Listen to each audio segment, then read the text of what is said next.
Vamos a iniciar con el tema de la pluralidad de las personas afromexicanas en la actualidad.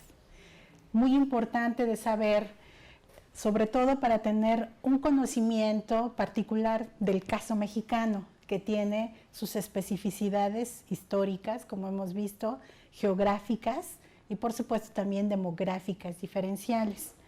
Hay un hecho histórico muy importante en este país, que data sobre la importancia que tiene el hecho de que no había existido hasta el año 2015 ninguna información estadística recopilada desde el Estado sobre las poblaciones afrodescendientes.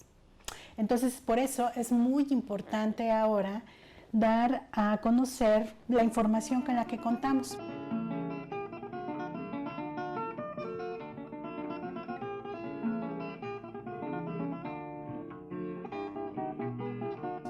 En el año 2015, el Instituto Nacional de Estadística y Geografía levantó la encuesta intercensal 2015 y en este instrumento estadístico poblacional se recoge información importante que es con la que contamos hoy día, que nos habla, o que nos presenta datos, mejor dicho, sobre esta población. En nuestro país, 1.4 millones de personas se identifican a sí mismas como afromexicanas.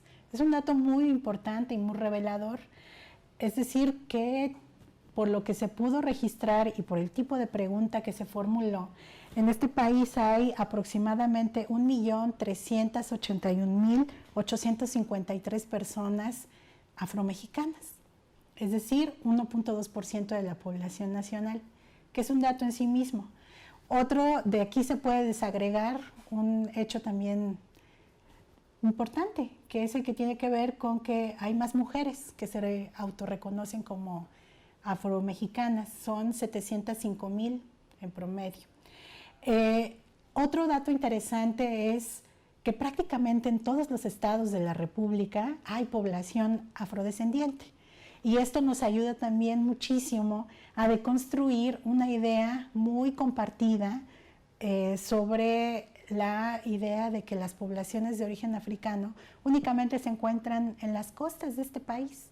Gracias a los datos que se obtuvieron en la encuesta intercensal, sabemos hoy día que están a lo largo y ancho de la República Mexicana. Y las entidades que cuentan con mayor población de origen africano son la Ciudad de México, Baja California, el Estado de México, Nuevo León, por supuesto Oaxaca, Guerrero y Veracruz, ¿no? Esto nos ayuda entonces a entender la importancia de la visibilidad estadística. ¿Por qué es importante para las personas de origen africano contar con este tipo de instrumentos? Bueno, pues a lo largo de América Latina, muchos movimientos sociales de base afro han tenido, como una bandera de lucha, la importancia de la visibilidad estadística por muchas cosas, entre otras porque les permite incluirse en el discurso público y en el discurso político, porque se les reconoce con la visibilidad estadística la categoría como sujeto de derecho, es decir, que hay la posibilidad de generar medidas que ayuden a paliar las condiciones de pobreza, marginación y vulnerabilidad de la cual son sujetos estos sectores poblacionales. Para eso sirve la visibilidad estadística, insisto, para colocar en el discurso público a este sector de la población, pero también para desarrollar políticas institucionales, políticas públicas que ayuden a revertir las condiciones de marginación que históricamente han estado presentes en sus vidas cotidianas. ¿Cuál fue la pregunta que desarrolló el INEGI para integrar a las personas de origen africano en este instrumento de visibilidad estadística? Fue la siguiente: de acuerdo con su cultura, historia y tradiciones, se considera negra, es decir, afromexicano o afrodescendiente. Es interesante porque a partir de aquí, como todo instrumento demográfico, pues es perfectible.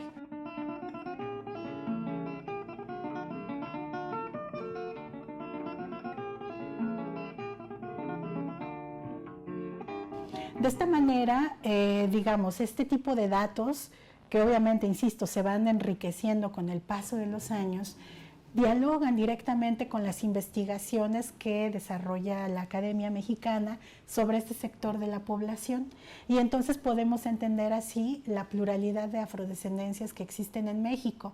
Tenemos las poblaciones que podríamos denominar históricas, es decir, que llegan con el arribo de los conquistadores españoles y desde ese momento, en época virreinal, tienen una presencia constante y decisiva para el impulso no solamente económico, sino también social y político de la nación. En el México independiente también se integran a este país importantes grupos poblacionales de personas de origen africano. En particular, pues, está la experiencia de los Mascogo, que llegan aquí a México en búsqueda de su libertad, ¿no? Que es una historia muy interesante de una forma particular de vida que se gesta en el norte de la República Mexicana. Pero también durante el siglo XX llegan muchas personas, no solamente afrodescendientes de distintos países de América Latina, sino también africanos mismos que llegan a establecerse a este país en su calidad de estudiantes, profesionistas, refugiados y como migrantes en tránsito. Por lo tanto, vemos una diversidad creciente de estas poblaciones y por eso en este módulo vamos a conocer casos muy particulares que nos ayudan a entender la complejidad de estos sectores.